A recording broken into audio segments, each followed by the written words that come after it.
आज का जो हम चैप्टर स्टार्ट करेंगे, आज का जो लेक्चर है, अब इसके पहले आपने बैलेंस ऑफ पेमेंट पढ़ा था। अब दूसरा टॉपिक जो इसी में है बैलेंस ऑफ ट्रेड, जिसको हम शॉर्ट में बीओटी कहते हैं। बैलेंस ऑफ पेमेंट को बीओपी कहते हैं और बैलेंस ऑफ ट्रेड को हम बीओटी कहते हैं। और इसका दूसरा नाम बैलेंस ऑफ विजिबल भी है। बैलेंस ऑफ ट्रेड को ही हम बैलेंस ऑफ विजिबल भी कहते हैं। अब हम बैलेंस ऑफ ट्रेड किसको कहेंगे, तो इसका पहले आप डेफिनेशन समझ लीजिए। It refers to the difference between value of goods exported and value of good imported. आपने जब बैलेंस ऑफ पेमेंट पढ़ा था, अगर उसके मैं चार्ट की बात करूं तो हम पीछे चलते हैं कि हम इनफ्लो और आउटफ्लो में किस चीज की बात करते थे। एक्सपोर्ट और इंपोर्ट की हम बात करते थे कि हमारा एक्सपोर्ट ज्यादा है कि इंपोर्ट ज्यादा है। इस चीज का हम लोगों ने इस करंट अकाउंट में एक्सपोर्ट और इंपोर्ट की बात करती। तो अब ये कह रहा है कि जिसको हम विजिबल भी है, जिसको हम देख सकते हैं, हम टच कर सकते हैं।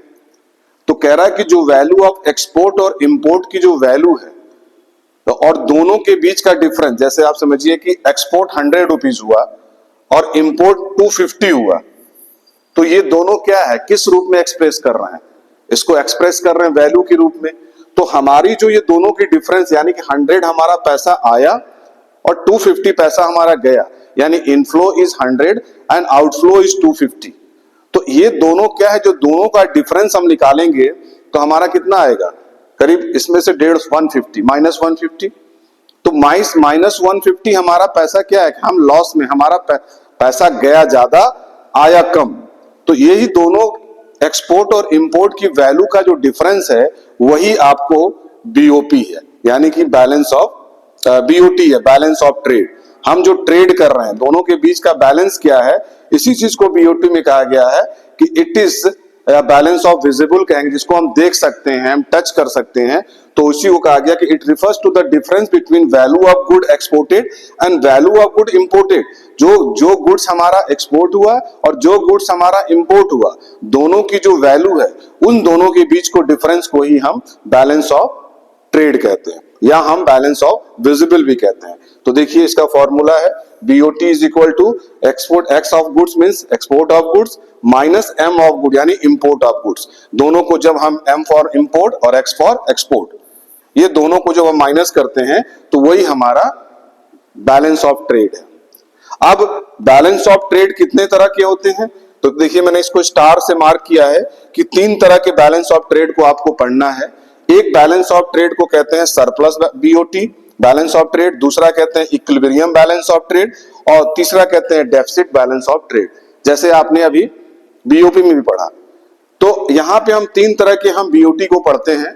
तो सबसे पहले अगर हम सरप्लस की बात करें तो सरप्लस क्या होता है, यानी कि एक्स ऑफ गुड, और इधर आप लिख लीजिए M ऑफ गुड, तीनों में लिख लीजिए, तीनों एक साथ मैं एक्सप्लेन कर दूंगा। एक्स ऑफ गुड्स और M ऑफ गुड, यानी कि एक्स ऑफ गुड्स की मतलब एक्स किससे हम यहां, इसका सिंबल एक्स किसको कहते हैं, यानी कि गुड्स जो एक्सपोर्ट हुआ, एक्स फॉर एक्सपोर्ट और M फॉर इंपोर्ट। तो जब हमारी चीज एक्स फॉर इंपोर्ट ज्यादा गई और आई कम, यानी कि export is greater than import. अगर हमारा एक्सपोर्ट हमारे किसी वस्तु का, किसी गुड्स का ज्यादा हुआ और इंपोर्ट कम हुआ, तो ऐसे चीज को हम क्या कहते हैं इकोनॉमिक्स के लैंग्वेज में, इसको हम कहते हैं greater than, export is greater than import. It is that means कि हम एक्सपोर्ट ज्यादा कर रहे हैं, इंपोर्ट कम कर रहे हैं, हम अपनी वस्तु को ज्यादा बेच रहे हैं, मंगा कम रहे हैं। तो यानी कि इसको हम कहते हैं इकोनॉमिक्स के लैंग्वेज में सरप्लस बीओटी, क्योंकि हमारे पास पैसा, हमारे पास आ ज्यादा रहा, जा कम रहा, यानी इंपोर्ट कम हो रहा है, कोई चीज हम बाहर से कम मंगा रहे हैं, हम अपनी चीज को ज्यादा बेच रहे हैं, तो यानी कि आउटफ्लो मेरे पास, इनफ्लो मेरे पास ज्यादा आ रहा, आउटफ्लो कम जा रहा। तो इसको कहते हैं सरप्लस बीओटी, और इसका सिंबल हम दे देंगे कि X of goods is greater than M of goods.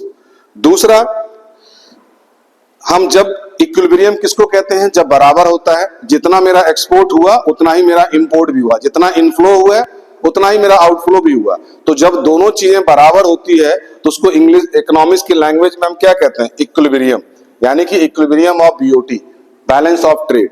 तो X of good is equal to M of good, जितना एक्सपोर्ट हुआ उतना ही इंपोर्ट हुआ।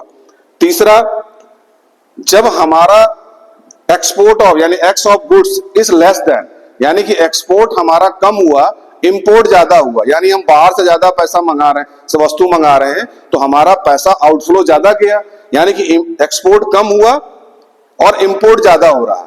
तो ऐसे कंडीशन में हमारा क्या होगा?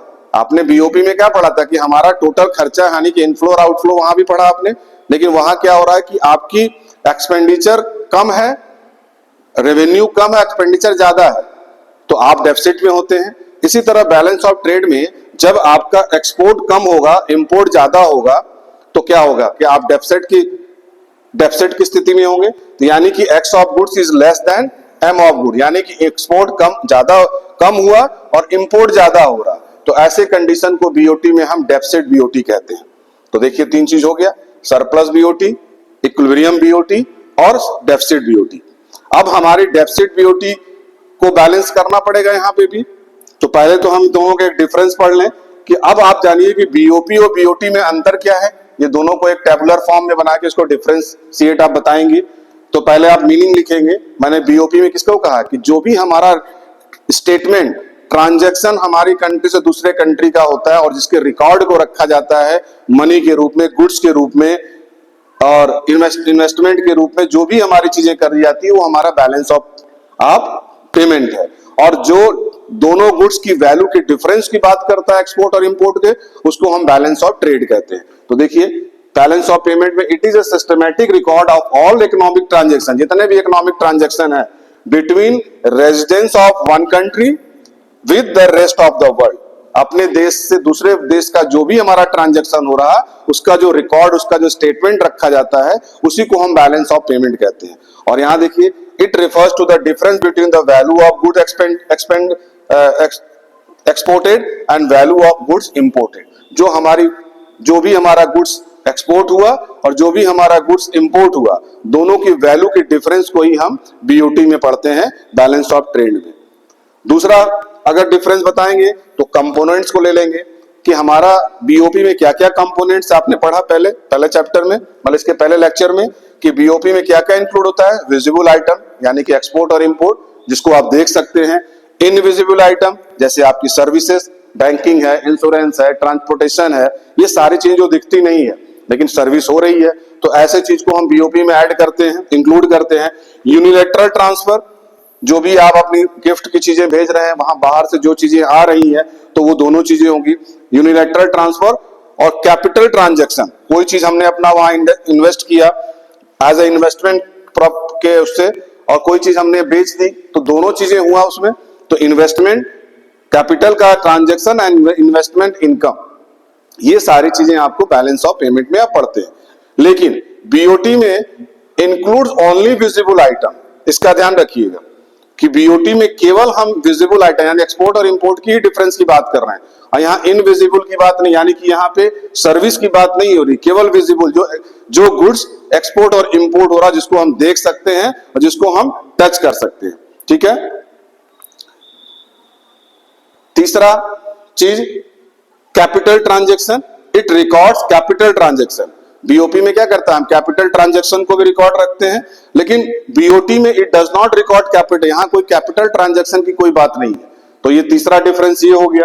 चौथा, अब कंसेप्ट की बात करेंगे तो बीओपी तो पूरे की बात कर रहा है, उसमें आपका क्या चीज आ रहा, आपके उसमें कैपिटल, करंट अकाउंट और कैपिटल अकाउंट दोनों की बात कर रहा है, जिसमें लायबिलिटी एसेट्स की और एसेट्स और किसी तरह के एसेट्स और लायबिलिटी नहीं है, करंट अकाउंट उसकी बात करता है। और दूसरा जहां पे लायबिलिटी और एसेट्स की बात कहां फर्क उस पर प्रभाव अफेक्टेड करता है, तो वो आपके कैपिटल अकाउंट में करता है। तो वो क्या है, वो पूरा कंसेप्ट वाइडर कंसेप्ट है, वो पूरे होल इकोनॉमिक की बात कर रहा है, चाहे कैपिटल के फॉर्म में हो, चाहे करंट अकाउंट के फॉर्म में हो, और चाहे कैपिटल फॉर्म के फॉर्म में हो, केवल उसकी बात कर रहा है। लेकिन ये वाइडर है और बीओटी क्या है, ये नैरो कंसेप्ट है, ये केवल एक्सपोर्ट और इंपोर्ट की बात कर रहा है कि दोनों के बीच की डिफरेंस कितना, तो ये छोटा कंसेप्ट है। और बड़ा कंसेप्ट क्या है, बीओपी है, बैलेंस ऑफ पेमेंट। ये पूरी होल इकोनॉमी की बात कर रही है, पूरी करंट अकाउंट, कैपिटल अकाउंट, जो आपकी करंट है उसकी भी बात कर रहा है, और जो आपका कैपिटल है,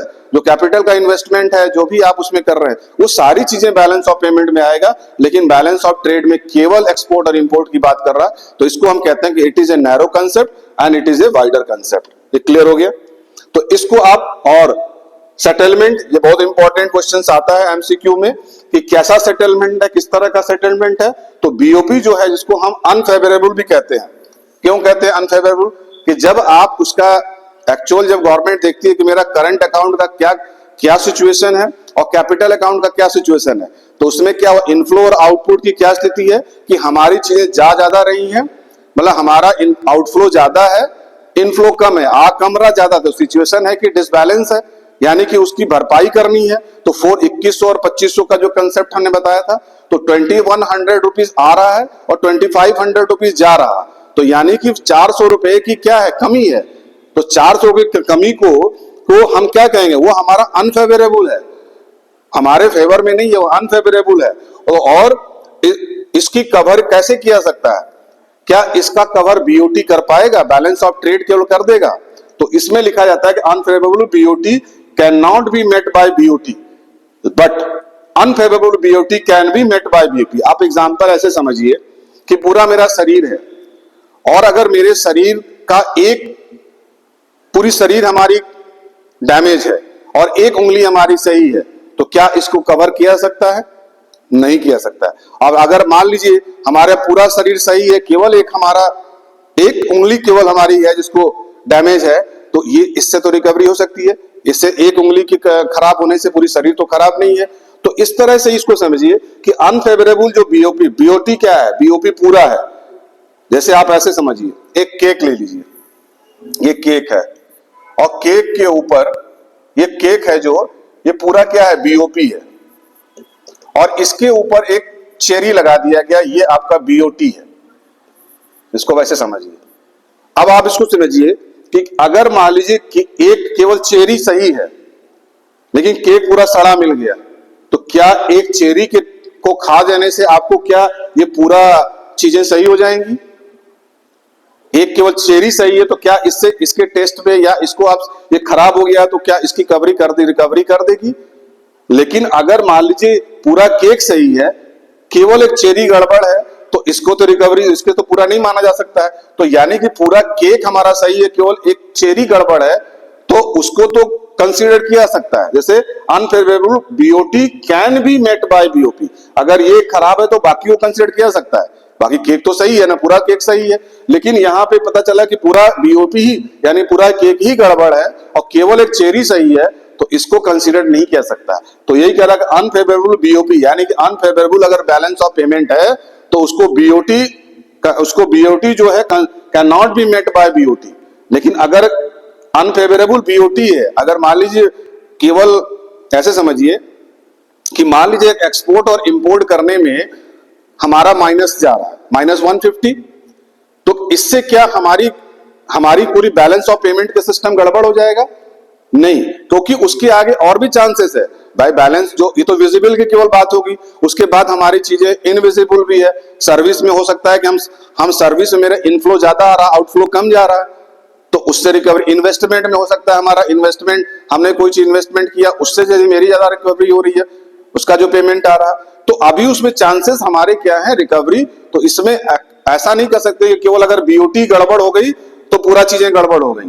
तो यहां तो चांसेस हैं, can be met by the BOP but can not be met by the BOT in balance of payment. तो एक ये मेजर डिफरेंस है दोनों के बीच में, बैलेंस ऑफ, इसमें रिकवरी नहीं की जा सकती है केवल बीओटी से, लेकिन इसको बीओटी को हटा के बाकी उसके चांसेस है इसकी रिकवरी बैलेंस ऑफ पेमेंट को की जा सकती है, मतलब उसके आगे के चांसेस उसके बनते हैं।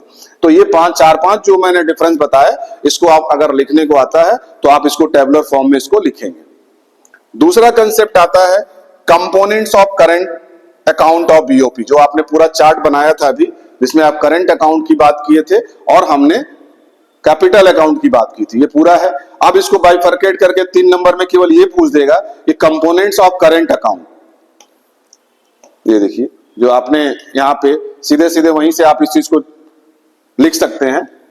कंपोनेंट्स क्या है, करंट अकाउंट के कंपोनेंट्स क्या है, ये सीधे सीधे हैं। एक्सपोर्ट है, गुड्स का है, सर्विस का है, इन्वेस्टमेंट है जो हमने इन्वेस्ट किया, जो उससे हमारा रेंट आ रहा, पेमेंट आ रहा, या हमने इन्वेस्टमेंट इनकम पेड किया चाहे रिसीव किया, ये सारी चीजें हमारे करंट अकाउंट के हैं। यूनिलैटरल कोई ट्रांसफर रिसीव किया चाहे पेड किया, ये चार चीज तो सीधे सीधे आपके कंपोनेंट्स हो गए। इसी चीज को आपको इसमें लिख देना। अगर 3 नंबर अगर पूरा आएगा तो ऐसे लिखेंगे, और अगर 3 नंबर में केवल कंपोनेंट्स ऑफ करंट अकाउंट पूछा तो आप इसको केवल इसी तरह सारी चीजें इसमें आप मेंशन कर देंगे। Export import of goods that is visible, जिसको मैंने कहा कि देख सकते हैं, टच कर सकते हैं। दूसरा एक्सपोर्ट इंपोर्ट ऑफ सर्विसेज, जो आप सर्विस दे रहे हैं, बैंकिंग है, इंश्योरेंस है, हमने कोई क्लास ली ऑनलाइन, ये सारी क्या इनविजिबल है, तो ये भी हमारा कंपोनेंट है करंट अकाउंट का, इसीलिए इसको इनविजिबल कहा है। तीसरा investment income received by resident, हमने हमारे दादाजी ने कोई इन्वेस्टमेंट किया था, उससे जो हमको रेंट मिल रहा वो, और प्लस अगर हम कोई वहां के लोगों को कोई पेड कर रहे हैं, तो ये दोनों इन्वेस्टमेंट मतलब इनफ्लो और आउटफ्लो दोनों की बात कर रहा है, एक्सपोर्ट और इंपोर्ट दोनों की बात कर रहा है, सर्विस एक्सपोर्ट और इंपोर्ट सर्विस दोनों की बात कर रहा है। तो investment income received by residents and investment income paid by non resident, भाई वहां के किसी व्यक्ति ने यहाँ पे इन्वेस्टमेंट अपना किया है तो पेमेंट यहां से वो जा रहा है, तो इनकमिंग आउटगोइंग दोनों चीजें हैं। और यूनिलैटरल ट्रांसफर रिसीव्ड, कोई हम गिफ्ट भेज रहे हैं, कोई हमें भेज रहा है तो रिसीव कर रहे हैं, और हम भी किसी को भेज रहे हैं तो वो वहां पे रिसीव पेड कर रहा है। तो ये चारों चीजें कंपोनेंट्स आपके करंट अकाउंट के अगर 3 नंबर में आता है तो आप लिखेंगे। दूसरा हेडिंग है कंपोनेंट्स ऑफ कैपिटल अकाउंट, उसी में करंट का तो आपने पढ़ लिया, अब करंट बीओपी में, वो आपने बीओपी में पढ़ा था करंट अकाउंट, अब कंपोनेंट्स ऑफ कैपिटल अकाउंट, तो कैपिटल में क्या पढ़ा था आपने, अपने एसेट्स और लायबिलिटी की। तो हम क्या करते हैं उसमें, sale and purchase of asset, या तो अपने हम एसेट्स को बेचेंगे या खरीदेंगे, या हमारे पास जरूरत पड़ी तो हम अपने एसेट को सेल कर दिया, हमने अपने एसेट्स को बेच दिया, और या मुझे जरूरत है खरीद लिया। तो ये सब हमारे क्या है, हमारे कैपिटल को बढ़ा रहा या कैपिटल को हमारे घटा रहा, या तो हम बेचे तो हमारी कैपिटल रिड्यूस हुई, और अगर हमने परचेज किया तो हमारे कैपिटल हमारे एसेट्स पे बढ़ गया। और दूसरा, अगर हमने उधार लिया तो हमारी बोरोइंग एंड लेंडिंग, अगर हमने उधार लिया तो हमारी जिम्मेदारी लायबिलिटी बढ़ती है, ये हमारा कैपिटल है कि हम इसको चुकाएंगे भी, और अगर हमने पैसा अगर किसी को दिया है, लेंडिंग किया है, तो इसको क्या करेंगे, इसके बदले में हमें वापस भी आएगा। तो ये हमारी लायबिलिटी को यहाँ पे कैपिटल में दर्शाता है। अब इसी में एक चीज और आता है 2 पार्ट में, कि ये ट्रांजैक्शन एक प्राइवेट ट्रांजैक्शन होता है और एक ऑफिशियल ट्रांजैक्शन होता है। प्राइवेट जो ट्रांजैक्शन होता है वो इंडिविजुअल बिजनेसमैन, अब जैसे धीरू भाई अंबानी है, वो किसी बैंक से अगर दूसरे कंट्री से पैसा लेते हैं तो उनकी जिम्मेदारी लायबिलिटी है उसकी वापस करना।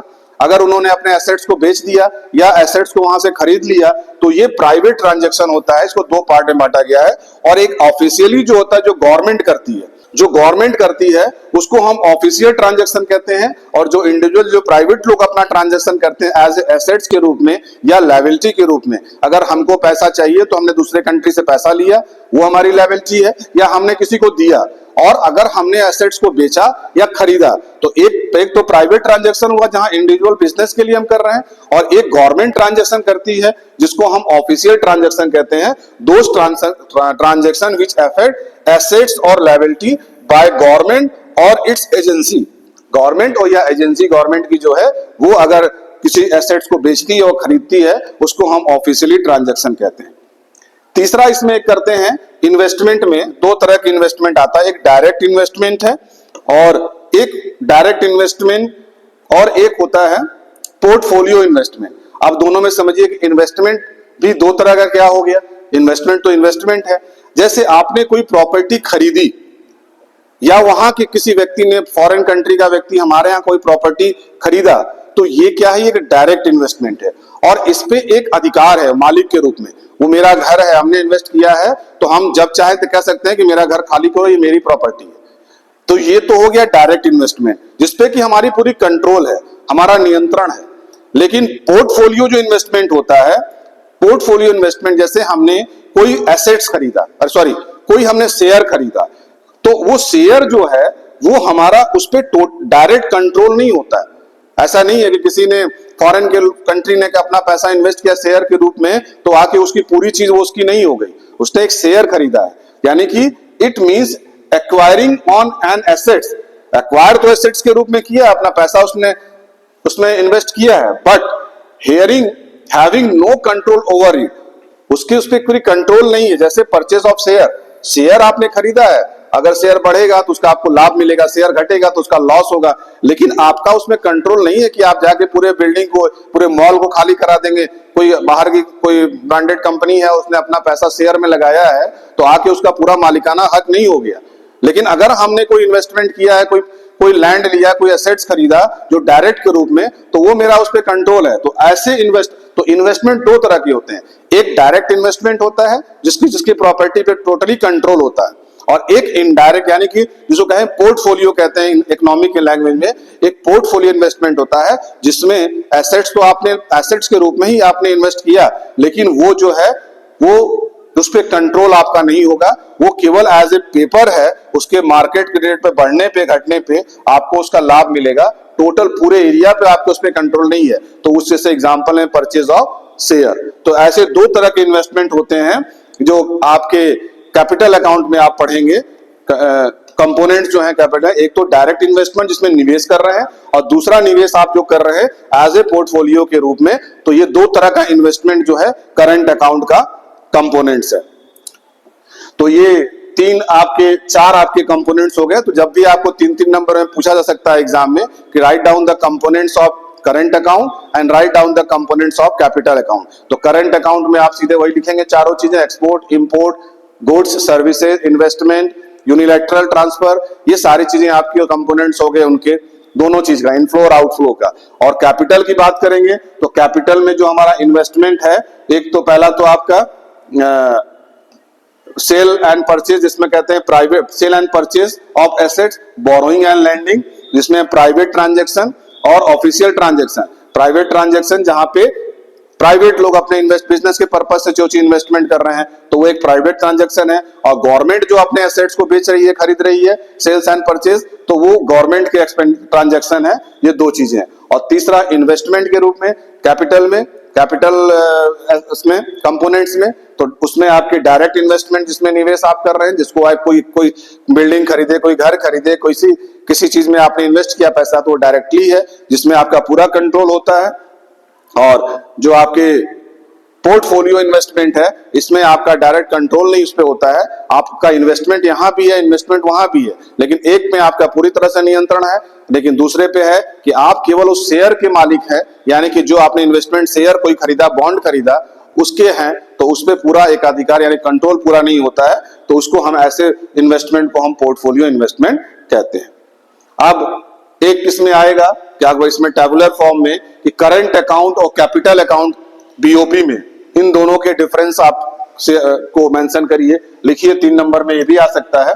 तो इसमें जैसे मैंने पहले तो आप मीनिंग लिखेंगे, it records those transaction which do not affect assets of liability. मैंने उस दिन बताया था कि जो आप बीओपी में पढ़ते हैं करंट अकाउंट में, वो हमारे एसेट्स के और हमारी लायबिलिटी को अफेक्ट नहीं करता है, लेकिन वही कैपिटल अकाउंट में ये दोनों चीजें हमारी लायबिलिटी और एसेट्स को अफेक्ट डालता है। अगर हम कोई एसेट्स खरीदेंगे तो एसेट्स या तो मेरा खरीदेंगे तो बढ़ेगा, और अगर हम उसको सेल कर देंगे, परचेज करेंगे तो हमारे एसेट्स बढ़ेगी, यानी कि हमारे एसेट्स को फर्क पड़ रहा है। और अगर हम अपने एसेट्स को बेच देंगे तो हमारा एसेट्स की जो हमारी वैल्यू, हमारा एसेट्स क्या हुआ, कम हो गया। तो ऐसे ट्रांजैक्शन को हम कहते हैं बैलेंस करंट कैपिटल अकाउंट, और जिसमें हमारे एसेट्स को कोई डिस्टरबेंस नहीं कर रहा, तो ऐसे वो कहते हैं आपके करंट अकाउंट। तो देखिए लिखा है, it record those transaction which affect assets और लायबिलिटी। जो अफेक्ट डालता है उसको हम कैपिटल कहेंगे, और जो नहीं डालता है उसको हम करंट कहेंगे। दूसरा, अगर हम कैपिटल करंट अकाउंट की बात करें तो दूसरा रिकॉर्ड, इसमें एक हेडिंग है, it record exports of goods and services. इसमें आप क्या रिकॉर्ड रखते हैं, क्योंकि यहाँ रिकॉर्ड की ही बात किया है बैलेंस ऑफ पेमेंट में, तो करंट में हम सब रिकॉर्ड रखते हैं, कितना हमारी चीजें गई, कितनी हमारी आई, इनफ्लो और आउटफ्लो, हमारी सर्विसेज क्या एक्सपोर्ट इंपोर्ट हुआ, यूनिलैटरल ट्रांसफर हमारा कितना हुआ, और हमारा इन्वेस्टमेंट इनकम कितना हुआ। ये सारे जो लेखा जोखा है, रिकॉर्ड जो है, ये हम अपने करंट अकाउंट में रखते हैं, चाहे वो इनफ्लो के रूप में हो और चाहे आउटफ्लो के रूप में। वो दो सारी चीजों का जो स्टेटमेंट है, रिकॉर्ड है।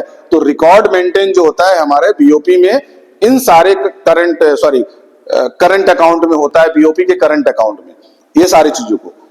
लेकिन कैपिटल अकाउंट में केवल हम एसेट्स से रिलेटेड, यानी कि sale and purchase of assets and borrowing और lending of borrowing and lending, दो ही चीज का है, या तो हम अपनी प्रॉपर्टी को खरीद रहे हैं या बेच रहे हैं, और दूसरा अगर हमने या तो पैसा उधार लिया अपने बैलेंस पेमेंट को मेंटेन करने के लिए, और या तो हमने दिया किसी कंट्री को।